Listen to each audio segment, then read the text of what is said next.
എന്തായാലും വടക്കഞ്ചേരി കോഴ ആരോപണത്തിൽ അനിലക്കരെ നൽകിയ പരാതിയിൽ അന്വേഷണം നടത്താനാകുമോ എന്ന് വിജിലൻസ് പരിശോധിക്കുന്നുണ്ട്. പണം വാങ്ങിയെന്ന ആരോപണം നേരിടുന്ന EU ജാഫർ പദവികൾ ഏറ്റെടുത്തിട്ടില്ല. അതിനാൽ പൊതുസേവകനായി പരിഗണിക്കാൻ കഴിയില്ല. വിജിലൻസിന് അന്വേഷിക്കാനായില്ലെങ്കിൽ പരാതി പോലീസിന് കൈമാറും.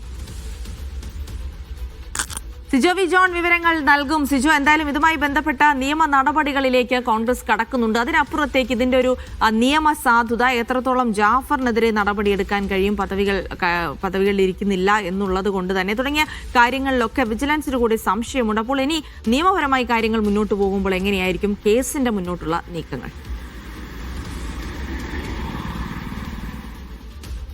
ജാഫറിനെതിരെ എന്തായാലും അന്വേഷണം ഉണ്ടാകുന്ന കാര്യത്തിൽ യാതൊരു സംശയമില്ല. എന്തായാലും അത് ആരന്വേഷിക്കും എന്നുള്ള കാര്യത്തിലാണ് ഇപ്പോഴൊരു സംശയമുള്ളത്. വിജിലൻസ് ഡയറക്ടർക്കാണ് അനിൽ അക്കരെ ഇത്തരത്തിലുള്ള ഒരു പരാതി നൽകിയിരിക്കുന്നത്. അപ്പോൾ വിജിലൻസുമായി നമ്മൾ സംസാരിക്കുമ്പോൾ അവർ പറയുന്ന ഒരു പ്രധാനപ്പെട്ട കാര്യം എന്ന് പറയുന്നത്, ഈ പണം വാങ്ങിയെന്ന് പറയുന്ന ജാഫർ ഏതെങ്കിലും പദവി ഏറ്റെടുത്തിട്ടില്ല.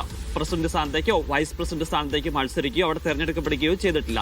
ഇങ്ങനെ ഒരു പരാതി വരുമ്പോൾ വിജിലൻസിനെ സംബന്ധിച്ചിടത്തോളം ഒരു പബ്ലിക് സർവീസിലുള്ള ആൾ അല്ലെങ്കിൽ ഒരു പൊതുസേവകനായിട്ടുള്ള ഒരാൾ പണം വാങ്ങിയാൽ മാത്രമാണ് അവർക്ക് അന്വേഷണം നടത്താൻ സാധിക്കുക എന്നുള്ളതാണ്. പക്ഷേ ഇതങ്ങനെ പദവികൾ ഏറ്റെടുക്കാത്ത സാഹചര്യത്തിൽ വിജിലൻസ് ഒരു കേസെടുത്ത് അന്വേഷണവുമായി മുന്നോട്ട് പോകാനുള്ള സാധ്യത എത്രത്തോളം ഉണ്ടെന്നുള്ളതാണ് പരിശോധിക്കുന്നത്. ഇനി അങ്ങനെ വിജിലൻസിന് ഇത് കേസെടുത്ത് മുന്നോട്ട് പോകാൻ സാധിക്കില്ല എന്നുണ്ടെങ്കിൽ അത് കേരള പോലീസിന് കൈമാറുകയും ചെയ്യും. അപ്പോൾ പോലീസ് പരിഗണിക്കുന്നത് ഒരു ചീറ്റിംഗ് കേസ് എന്ന നിലയിലായിരിക്കും അന്വേഷിക്കുക. അപ്പോൾ ഇതിൽ ആരാണ് അന്വേഷണം നടത്തുന്നത് സംബന്ധിച്ച് പരിശോധിക്കുകയാണ്. വിജിലൻസ് അത്തരം പരിശോധനകളിലേക്ക് കടക്കുകയും ചെയ്തിട്ടുണ്ട്. ഇതൊരു പ്രാഥമിക അന്വേഷണം നമുക്ക് പറയാൻ സാധിക്കില്ല. പ്രാഥമിക അന്വേഷണം ആണെന്നുണ്ടെങ്കിൽ ഈ പരാതിയിൽ കഴമ്പുണ്ടെന്നുള്ള പരിശോധിച്ച് തുടർ നടപടികളിലേക്ക് പോകുന്നതിന്റെ ഭാഗമായിട്ടാണ് പ്രാഥമിക അന്വേഷണം എന്ന് പറയുക. പക്ഷേ ഇത് വിജിലൻസിന് ആപ്ലിക്കബിൾ ആണോ എന്നുള്ളൊരു കാര്യത്തിലാണ് ഇപ്പോൾ പരിശോധന നടത്തുകയും ചെയ്യുന്നത്. ഇതുമായി ബന്ധപ്പെട്ട് അടുത്ത തിങ്കളാഴ്ചയോടുകൂടി ഒരു അന്തിമ തീരുമാനം ഉണ്ടാകും. അങ്ങനെ വിജിലൻസിന് പറ്റില്ല എന്നുണ്ടെങ്കിൽ ഞാൻ നേരത്തെ സൂചിപ്പിച്ചതുപോലെ തന്നെ അത് പോലീസിനെ അറിയിക്കുകയും പോലീസ് മറ്റ് തുടർ നടപടിയുമായി മുന്നോട്ട് പോവുകയും ചെയ്യുന്നുണ്ട്.